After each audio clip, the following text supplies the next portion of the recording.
Agaseke k'amakuru mu karere ngapfunduriye muri Uganda. Umugaba mukuru w'ingabo za Uganda Jean Muhoozi Kainerugaba yasabye urukiko rukuru rwa Kampala gutesha agaciro ikirego cyatanzwe na Dr Kizza Besigye umushinja kumutera ubwoba no kwigamba ko azamwica. Besigye yareze Muhoozi avuga ko amagambo yagiye atangaza ku mbuga nkoranyambaga mutera ubwoba kandi ashobora kugira ingaruka ku rubanza rwe rurebana n'ubugambanyi ku gihugu ruri mu rukiko. Besigye avuga ko amagambo yamugaragaje nk'amaze guhamwa n'icyaha kandi abangamira uburenganzira bwo kuburanishwa mu buryo buboneye. Urukiko rwahaye Muhoozi n'abandi baregwa igihe cyo gutanga ibisobanuro byabo mbere y'iburanisha ry'urwo rubanza. Mu rubanza rwari rwabanje, urukiko rukuru rwari rwategetse Jean Muhoozi, intumwa nkuru ya leta n'abandi baregwa gutanga ibisobanuro byabo ku birego bya Dr Kizza Besigye mu iburanisha ryari riteganijwe. Mu nyandiko yashyikirijwe urukiko, uruhande rwa Muhoozi rwavuze ko ibyo Besigye ashingiraho ari ibivugo bidafite gihamya ifatika bishingiye ku gukeka no ku myumvire ye bwite. Besigye hamwe na Haji Ubeid Rutare bavuga ko Muhoozi yakunze gutangaza ku mbuga nkoranyambaga amagambo agaragaza ko yamaze guhamwa n'ibyaha kandi ko ashobora kugira ingaruka ku rubanza rwabo rw'ubugambanyi ruri mu nkiko. Bavuga kandi ko amagambo ateza impungenge ku mutekano wabo kandi abangamira ihame ry'uko umuntu afatwa nk'umwere kugeza igihe urukiko rumuhamirije icyaha. Mu gisubizo cyatanzwe mu izina rya Muhoozi n'abandi basirikare bareganwa hamwe, Lieutenant Colonel Daniel Atwine yavuze ko ikirego cya Besigye gishingiye ku bihuha no ku myanzuro idafite ibimenyetso bihagije, asaba urukiko kugitesha agaciro ndetse n'abakirezi bakaryozwa amagarama y'urubanza. Mu nyandiko ze Besigye yerekanye zimwe mu nyandiko bivuga ko Muhoozi yashyize kuri urubuga rwa X harimo ubutumwa bwavuga ko Kebe cyangwa Kizza Besigye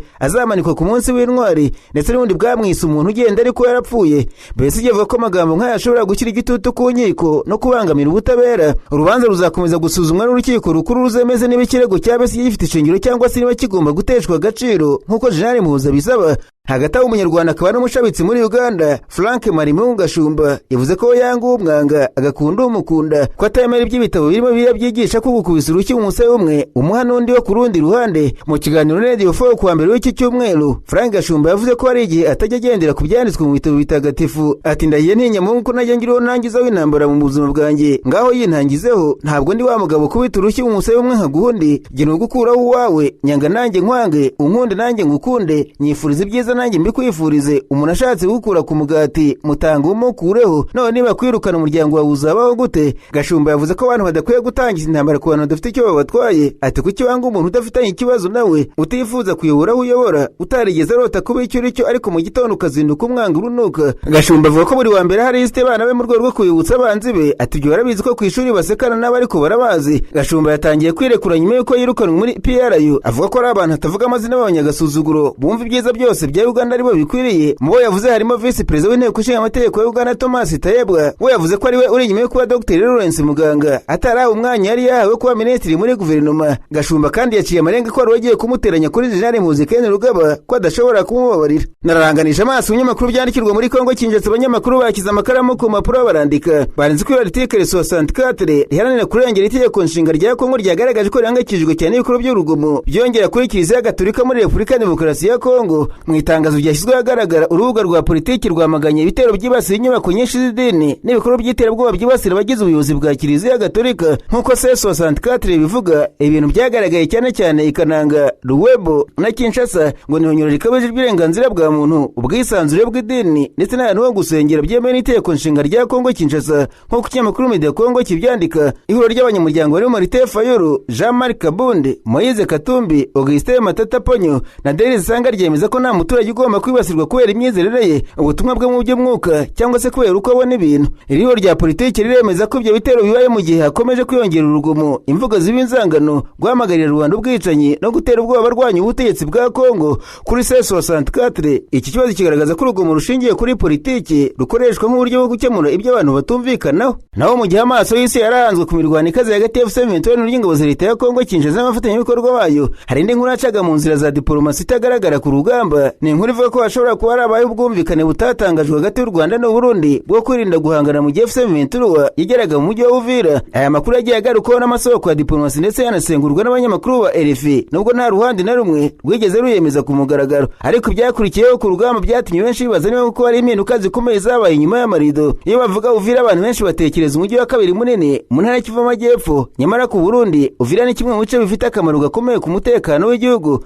Uyu mujyi uri hafi cyane y'umupaka w'u Burundi, ku buryo ibikorwa byose bya gisirikare bihabera bishobora kugira ingaruka kuri Bujumbura. Ni kandi umuyoboro w'ubucuruzi, urujya n'uruza rw'abantu ndetse n'inyungu nyinshi z'ubukungu. Igihe FC23 yatangiraga kwegera Uvira, benshi bari biteze ko ingabo z'Uburundi zari zoherejwe muri Kongo Kinshasa zari kwinjira mu mirwano ikomeye kugira ngo zikumire umutwe, ariko siko byagenze. byagenze, ahubwo habaye ibintu bamwe bafashe nk'ibidasanzwe. Nta mirwano ikomeye yigeze iba hagati ya M23 n'ingabo z'u Burundi mu kurinda umujyi nyirizina, ndetse hari amakuru yavuga ko bamwe mu basirikare b'Abarundi bagabanyije ibikorwa byabo cyangwa se basubira inyuma. Ibi nibyo byatumye havuka ibibazo byinshi. Isesengura ry'abo banyamakuru riribaza niba ari impinduka mu mubano wa Kigali na Gitega. Mu myaka mike ishize umubano w'u Rwanda n'u Burundi wari wageze ahakomeye, ibihugu byombi byagiye bishinjanya gushyigikira imitwe yitwaje intwaro irwanya ubutegetsi, imipaka irafungwa, amagambo y'ubushyamirane aba menshi. Ariko kuva mu myaka ibishize kugeza ubu hatangiye kugaragara ibimenyetso by'ubwiyunge buhoro buhoro, nubwo bitigeze bihabwa umwanya munini mu itangazamakuru. Abakuru b'inzego z'umutekano bagiye bagirana ibiganiro, intumwa za diplomasi zitangira gusurana, ndetse n'imvugo zari zimaze imyaka zumvikana zigenda zigabanuka. Ni muri uwo mwuka bamwe bashyira amakuru avuga ko hari ubwumvikane bwihariye bushobora kuba bwarabayeho ku kibazo cya Uvira. Niba ayo makuru afite ishingiro, byaba bivuze ko Kigali na Gitega byahisemo gushyira imbere kwirinda intambara itaziguye hagati yabyo kuruta gukomeza guhangana binyuze mu makimbirane yo muri Kongo Kinshasa. Perezida Evariste Ndayishimiye yari umwe mu bavuga mu buryo bukomeye ku kibazo cya M23.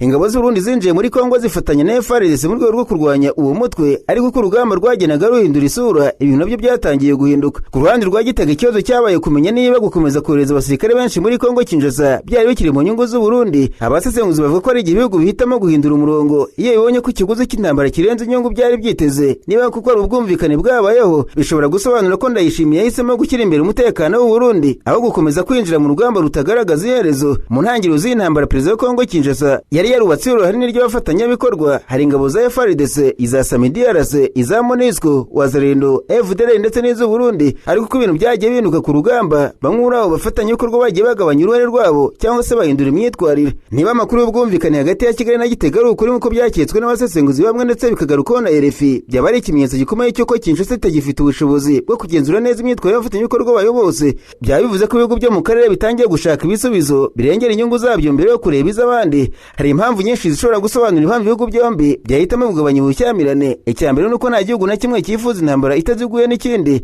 Icya kabiri ni uko ikibazo cya Kongo kimaze imyaka myinshi kidashakira igisubizo ku rugamba gusa. Icya gatatu ni uko u Rwanda n'u Burundi byombi bifite ibibazo by'ubukungu n'umutekano bisaba ituze aho kongera gufungura urundi rugamba. Kubera iyo mpamvu ubwumvikane bwo kwirinda guhangana bushobora kuba bwarabonywe nk'inzira yoroshye kurusha gukomeza guterana amagambo. Ikibazo gikomeye ariko gihari ngo nuko nta gihamya ifatika irashyirwa ahagaragara. Nta masezerano yanditse aramenyekana kandi nta muyobozi w'u Rwanda cyangwa se w'u Burundi uratangaza ko amasezerano yabayeho. Ariko mu bya diplomasi hari igihe ibikorwa bivuga byinshi kurusha amagambo. Kuba Uvira yarafashwe na M23 ikagira hafi y'umupaka wa Gatumba nta nkomyi igaragara. Kuba umwuka hagati y'u Rwanda n'u Burundi utagishyushye nka mbere, ndetse no kuba Perezida Ndayishimiye yakomeje kugirana ibiganiro bya hafi na Tshisekedi muri kino gihe, byose bituma iki kibazo gikomeza kuba ingingo y'impaka. Icyo amateka ashobora kuzerekana nuko Uvira atari umujyi gusa wafashwe n'umutwe witwaje intwaro, ashobora kuzagaragara nk'ahantu hahinduye icyerekezo cya diplomasi y'akarere. Niba koko Kigali na Gitega byaratangiye gushyira imbere ubwumvikane aho gushyira imbere amakimbirane, amateka ya Uvira ashobora kuzibukwa nk'ahantu hatangiriye impinduka nshya mu mubano w'ibihugu byombi. Kugeza ubu aya makuru aracyari mu rwego rw'amasoko ya diplomasi n'isesengura ry'abanyamakuru, ariko kimwe kigaragara muri politiki y'akarere k'ibiyaga bigari, ibintu bikomeye cyane si byo buri gihe bitangarizwa mu nama z'abanyamakuru. Hari n'ibihindura amateka bikorerwa inyuma y'imiryango ifunze. Isesengura ry'ikinyamakuru Igihe ryo ryerekana ko inyuma y'amagambo ya diplomasi avuga ku bufatanye, umutekano n'ubucuti hagati ya Kinshasa na Gitega, umubano wa Perezida Tshisekedi na Evariste Ndayishimiye ukomeje kugaragaza inyungu za gisirikare ziwihishe inyuma kuruta indi mishinga ifatika y'iterambere. Kuva umubano wa Kongo n'u Rwanda watangira kuzamba mu myaka ine ishize, abayobozi bombi barushaho kwegerana, ariko ikigaragara cyane ni uko ubufatanye bwabo butagamije kubaka imihanda mishya cyangwa se izindi gahunda z'iterambere. Icyo bombi bahuriyeho ni ubufatanye mu ntambara yo mu burasirazuba bwa Kongo, aho ingabo z'u Burundi zimaze kuba imwe mu nkingi Kinshasa yishingikirijeho mu rugamba rwo kurwanya M23 na MLDP twirwaneho. Ni muri urwo rwego Perezida Ndayishimiye yageze Kinshasa mu ruzinduko rw'iminsi ibiri rwatangiye tariki ya 22 aherekejwe n'umugore we. Ku mugaragaro biri ku meza n'umutekano muri burasirazuba bwa Kongo, ubufatanye bw'ibihugu byombi, ikibazo cya Ebola n'ibindi bireba akarere. Ariko basesenguzi bavuga ko uruzinduko rurenze kure ibyatangajwe, ruje mu gihe ingabo z'Uburundi zimaze imyaka igera kuri 3 ku butaka bwa Kongo, kandi mu gihe imirwano muri Kivu y'Amajyepfo yakajije umurego cyane cyane umusozi miremire ya Minembwe.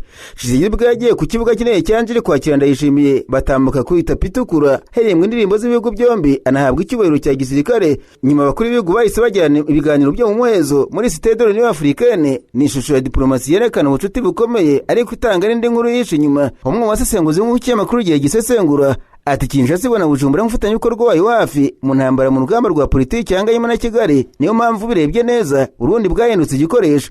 Itangazamakuru ryo muri Kongo ryavuze ko urugendo rushingiye ku bufatanye bw'abayobozi babiri bahuje icyerekezo cyo kurinda ubusugire bwa Kongo no guhangana n'u Rwanda na M23. Kuva mu myaka ine ishize umubano w'u Rwanda na Kongo watangiye gukonja ku buryo bukomeye. Ingendo hagati ya Kinshasa Ndayishimiye zarushijeho kuba nyinshi. Ndayishimiye amaze kugera muri Kongo cyane cyane Kinshasa inshuro 8 mu gihe Tshisekedi nawe amaze kugera mu Burundi inshuro 5. Ingabo z'Uburundi za Kongo zatangiye gukorana cyane muri Kivu y'Amajyepfo kuva mu myaka ine ishize. Ni mu ruhare rw'u Burundi rugira no mu bikorwa byo kurwanya M23 muri Kivu y'Amajyaruguru. Ibi byabaye mu gihe Kinshasa imaze kunenga ubutumwa bw'ingabo za EAC kuko zitarwanyaga M23 nk'uko Tshisekedi yabyifuzaga, ahubwo zari zifite inshingano yo gutandukanya impande zihanganye no gushyigikira inzira y'agahenge. Kuva icyo gihe Tshisekedi yarushijeho gushaka abafatanyabikorwa bemera kujya ku rugamba nk'uko abyifuza. Uburundi bufatiye mbere bwemera gukorana nawe. Magingo y'intambara irimbanije mu Minembwe mu misozi miremire Kivu y'Amajyepfo. Ingabo zishyigikira leta ya Kongo zagabye ibitero bigamije gufata Minembwe zihangana na RDP twirwaneho. Hagati ya 13 na 12 Kamena uruhande rwa leta ya Kongo rwavuze ko rwafashe imidugudu itandukanye ikikije Minembwe ku itariki ya 13 na 14.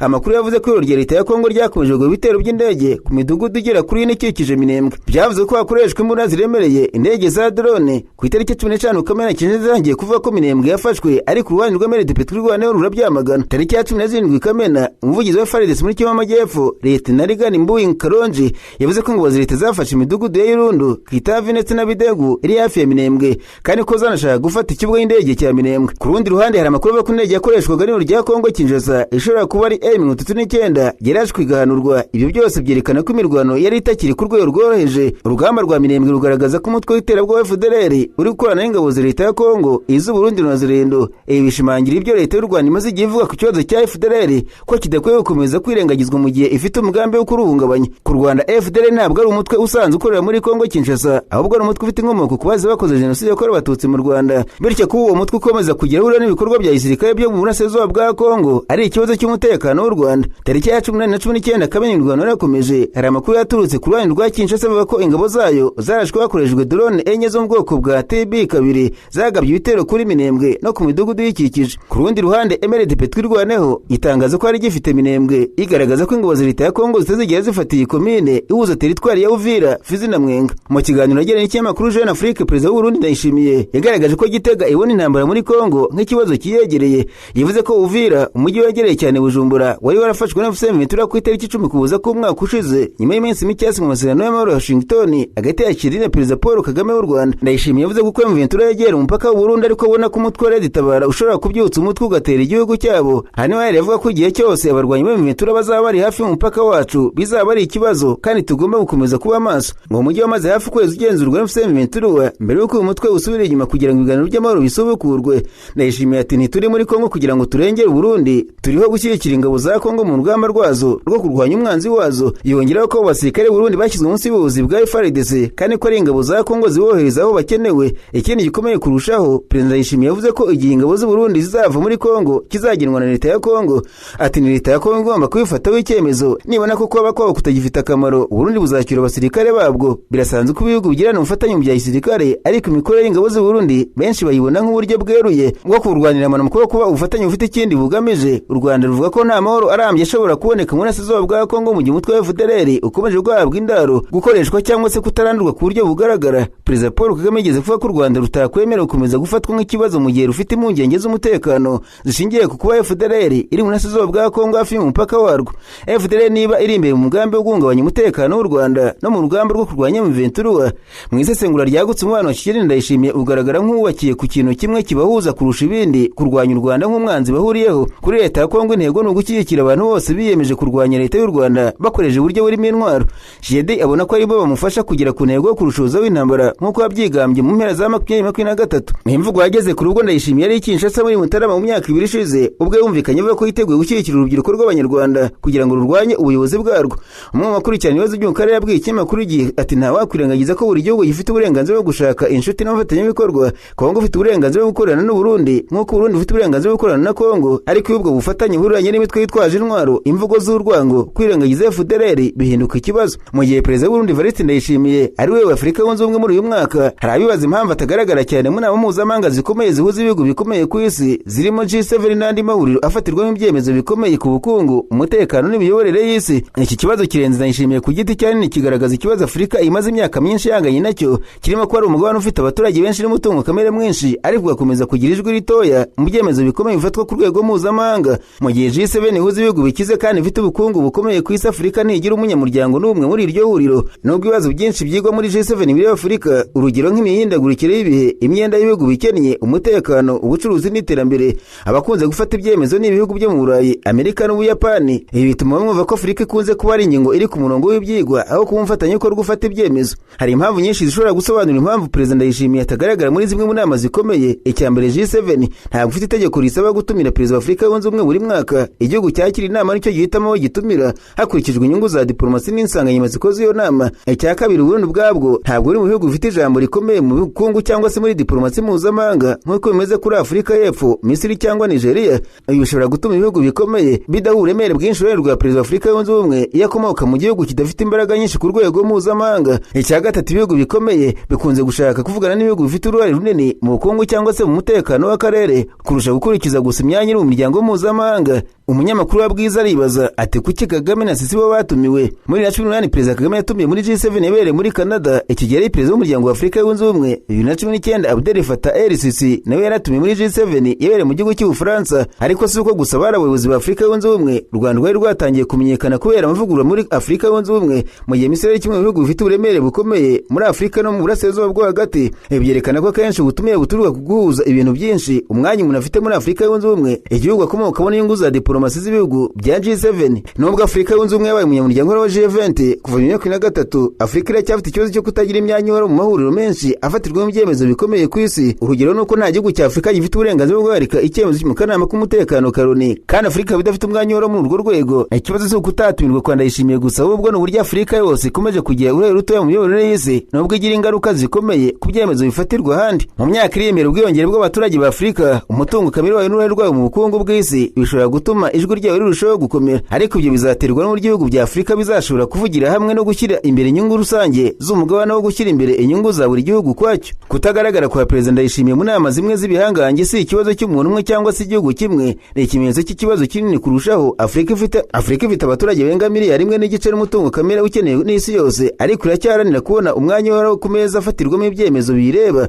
Ikibazo gikomeye rero si kuki Ndayishimiye atari muri G7, ahubwo ni kuki Afurika ikomeje gusaba ijambo aho kwimwe mu bayobozi b'ikiganiro. Nasimbukiye muri Tanzania, abanyamakuru bicaye imbere ya mudasobwa barandika. Banditswe inteko ishinga amategeko y'Uburayi yateye umusumari wa nyuma mu gihe hato cy'umubano wayo na Tanzania, itorera ko igihugu cyo mu burasirazuba bw'u Rwanda kidahabwa miliyoni 53 z'amayero cyari cyemerewe uyu mwaka. Ikinyamakuru The Chanzo cyavuzweho icyemezo gishingiye ku mvururu zakurikiye amatora ya perezida yabaye umwaka ushize. Abo badepite bo mu Burayi baravuga ko ubutegetsi bwa Perezida Messi Hassan bwakoze amarimanganya bugashyiraho komisiyo icukumbura ibyabaye, ikemeza ko hishwe abantu barenga 500 ariko ntibugaragaza babishe. Icyemezo cy'inteko y'Uburayi cyanagaragaje impungenge ku ifungwa rikomeje rya Tundu Lissu, umwe mu bayobozi bakomeye barwanya ubutegetsi, ndetse no kuba Tanzania yaranze kwakira intumwa z'inteko y'Uburayi zari zigiye gusuzuma ikibazo cy'uburenganzira bwa muntu.